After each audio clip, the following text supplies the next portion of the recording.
नमस्कार दोस्तों, हमारी आज की कहानी का नाम है सबक।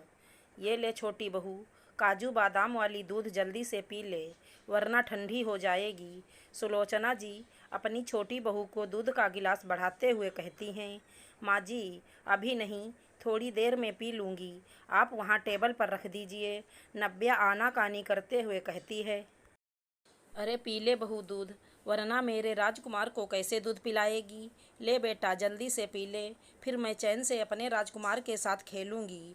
लाड जताते हुए सुलोचना जी कहती हैं, अभी अभी तो इतना सारा खाना खिलाया है आपने, और अब ये दूध। ना माँ जी, अभी नहीं होगा मुझसे।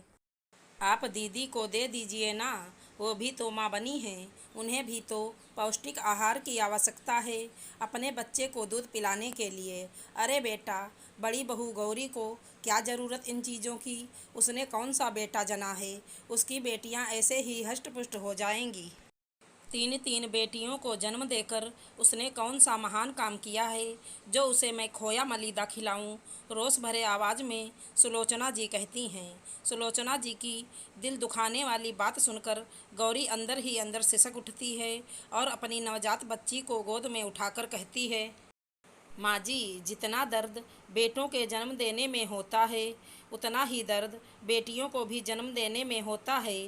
दर्द हमें भी होता है माँ जी, पर आप ये नहीं समझेंगी, क्योंकि आपने बेटियों को जन्म ही नहीं दिया है, तो दर्द कैसे समझेंगी।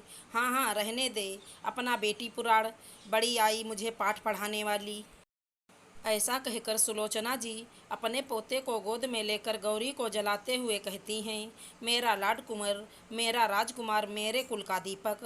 कुछ दिनों बाद पोते के जन्म पर सुलोचना जी ने बहुत बड़ी दावत रखी, जिसमें गांव के सभी लोगों को न्योता दिया गया, पर घर की बड़ी बहू इस सब से अनजान अपनी बेटियों के साथ एक कमरे में बंद थी, क्योंकि गौरी की बेटियों से सुलोचना जी को कोई मतलब नहीं था। उनके लिए तो बेटियां सिर्फ बोझ समान थी बस, और बेटी की माँ घर में पड़ी एक गठरी की तरह, जिसका कोई मोल नहीं होता है। खैर इस तरह बच्चे बड़े होते गए और दिन प्रतिदिन सुलोचना जी का प्रेम अपने पोते के लिए बढ़ता गया। नव्या भी कुल का दीपक देकर फूले नहीं समाती थी। सुलोचना जी और नव्या के प्यार दुलार ने नीलेश को पूरी तरह से बिगड़ैल बना दिया। उसे जो दिल में आता वही करता, ना बड़ों का सम्मान, ना कोई लिहाज। इसी व्यवहार के कारण उसके स्कूल कॉलेज से उसकी शिकायत आने लगी। वो बुरी संगतों में फंसता चला गया और एक दिन वो ड्रग्स लेते हुए अपने दोस्तों के साथ पकड़ा गया। पुलिस उसे उठाकर जेल में बंद कर दी। नीलेश गलत संगत और पैसों की आज़ादी की वजह से ड्रग एडिक्ट बन गया था। काफ़ी कोशिशों के बाद उसे रिहैबिलिटेशन सेंटर भेजा गया। नीलेश की इन्हीं आदतों और चरित्र चित्रण की वजह से सारे समाज और परिवार में सब थू थू कर रहे थे और नव्या और सुलोचना जी को दोषी ठहरा रहे थे। उन दोनों का लाड प्यार और पैसे की आज़ादी ने एक बच्चे को गलत राह पर भेज दिया था। वहीं दूसरी ओर गौरी और सुजीत के अच्छे संस्कार और मार्गदर्शन ने उनकी तीनों बेटियों को लायक बना दिया। समाज में उन तीनों बेटियों की वजह से लोग उन्हें सम्मान देते थे। बेटियों ने पढ़ लिख कर अपना मुकाम हासिल किया। आज गौरी की तीनों बेटियां कुल का नाम रोशन कर रही थीं और नव्या और अमित का इकलौता कुल का चिराग कुल के मान मर्यादा को धूमिल कर रहा था। एक दिन सुलोचना जी उदास अपने कमरे में बैठी बैठी यही सब सोच रही थी कि तभी बाहर बैंड बाजे की आवाज़ से काफ़ी शोरगुल सुनाई दी, जिसे सुनकर सुलोचना जी बाहर जाती हैं और बाहर का नज़ारा देखकर आंखों से खुशी के आंसू छलक जाते हैं। बड़ी सी गाड़ी में अपनी छोटी पोती अभी अभी आईपीएस बनकर अपने शहर लौट रही थी और पीछे पीछे सारे गांव वाले दरवाजे पर पहुंचते ही सबसे पहले अपने माँ पापा को प्रणाम करती है और अपने गले में पहने फूलों के हार को अपने माता पिता के गले में डाल देती हैं, जिसे पाकर गौरी और सुजीत खुशी से रो पड़ते हैं और कहते हैं, आज मेरी बेटियां मेरा सर फक्र से ऊंचा कर दिया। आज दुनिया के ताने छोटे पड़ने लगे, तुम तीनों ने कर दिखाया मेरी बच्चियों। आज तीनों बेटियां उच्च पद पर आसीन हैं।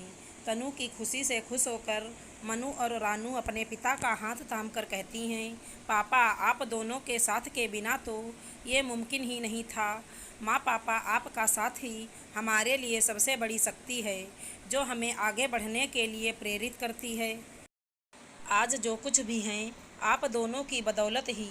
दूर खड़ी सुलोचना जी भावुकता भरी निगाहों से अपनी पोतियों को देख रही थी कि तभी तनु आकर सुलोचना जी को पैर छूकर प्रणाम करती है और जैसे ही तनु प्रणाम करके सीधा खड़ी होती है वैसे ही सुलोचना जी अपने सीने से लगाकर भावुक हो उठती हैं और कहती हैं, मैंने आज तक तुम लोगों के साथ कितना बुरा व्यवहार किया, कभी अपने आंचल की छाँव में पनाह नहीं दी, फिर भी पूरे गांव में मेरी दादी दादी कहकर तुम सबके जवान नहीं थकते थे।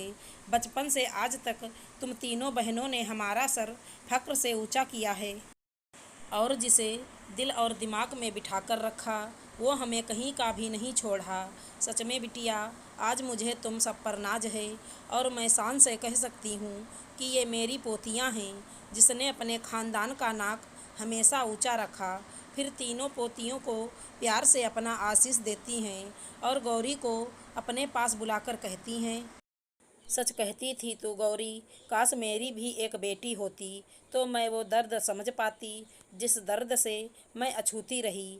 पर कोई नहीं, देर सबेर मुझे ज़िंदगी का सबक भी मिल गया और उसका एहसास भी हो गया।